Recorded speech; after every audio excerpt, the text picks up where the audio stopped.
have not been able to get through because of the low water. Only about an inch of water, that low water comes through this. So that's why we've decided to use these types of baffles here that Bert has built for us to try to get this water up a little bit higher so the fish can swim through this 300 some odd foot long cottage hole that goes underneath 95.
They're getting into the culvert, and so in general, there's now more flow out of this.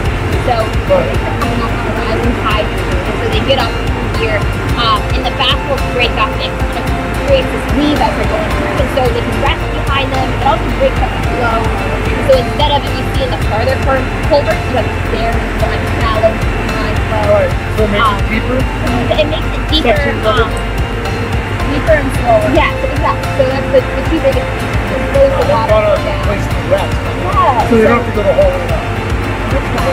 Have you seen any yet?